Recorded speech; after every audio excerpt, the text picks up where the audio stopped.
Hi, I'm Dale, and I really like my candy cane Christmas decorations, but I have nowhere to put them. Today, as my first project on YouTube, I'm going to hang these under my shelf in my garage. I have a large, kind of like an attic or a large floor in my garage. I have 16 or 17 foot ceilings, and first thing I did when I moved in is I put a large floor strength loft, I guess would be a better word for it, up there, and I'm going to store these underneath between the I-beams. As you can see, I do have a healthy supply of different candy canes that I've made all those out of PVC by heating them and bending them. You can see that there are different shapes. Some are straight, some have the traditional candy cane hook, as well as different thicknesses, because in the wild candy cane forests, candy canes grow all different sizes. To begin with, I simply bring up a couple of my candy canes and mark the first couple spots where I think there should be dowels for supports.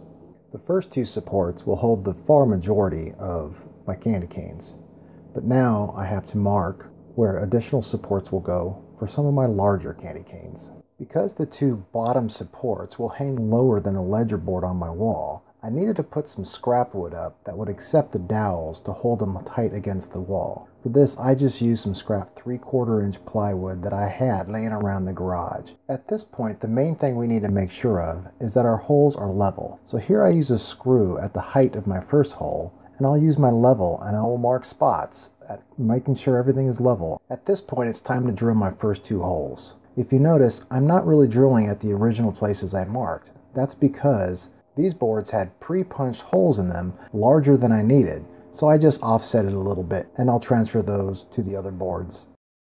Now it's time to mark the holes on the second I-beam.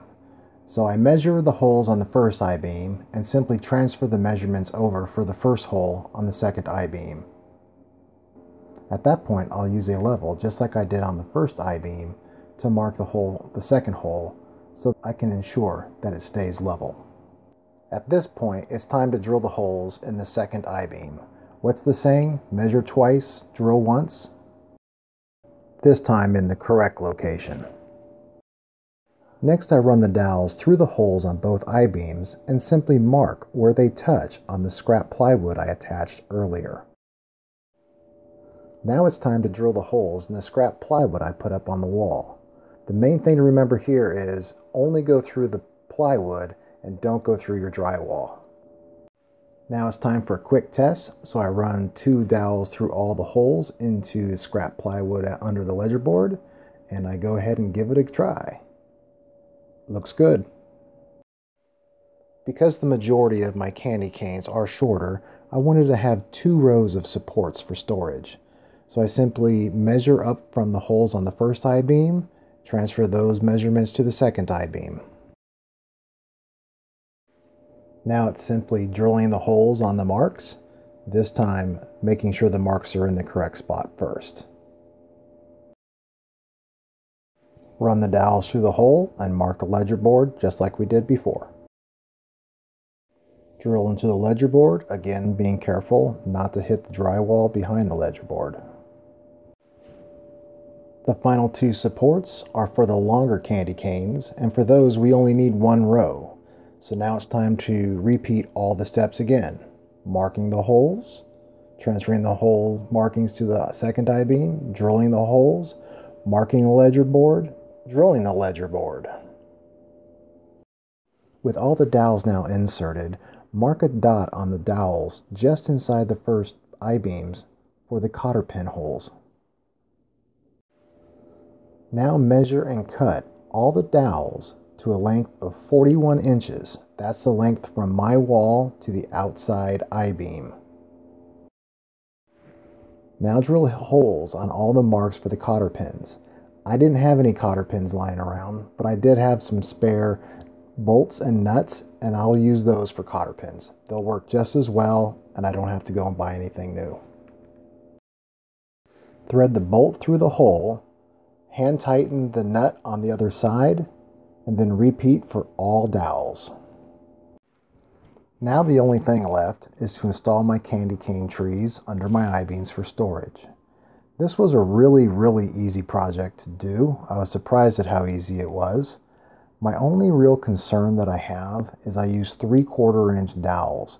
And the reason I use those is the dowels were the only pieces that I purchased for this project, and 3/4 inch was significantly cheaper than 1 inch dowels. I think it's going to be strong enough because the biggest span is only about 16 inches and I have multiple dowels holding up the PVC.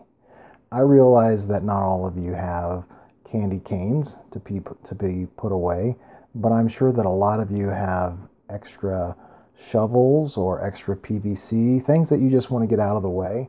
This is really a great way to use up some otherwise wasted space. Hope you enjoyed it.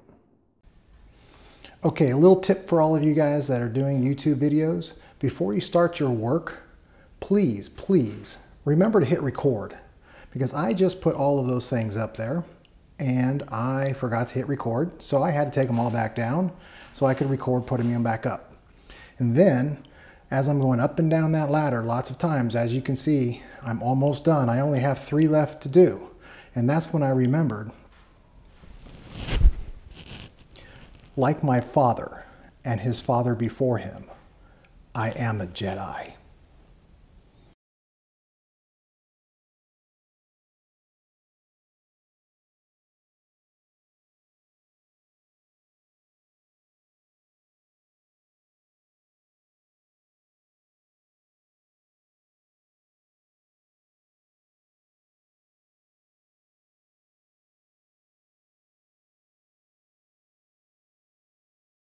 If you want to follow me along on my garage organization project, go ahead and hit subscribe, and that way you'll be sure to be notified anytime a new video comes up. I'm going to try to do something every week or two until my garage is organized so that I can start using it as a proper shop, as well as every night getting those cars in the garage every night. See ya.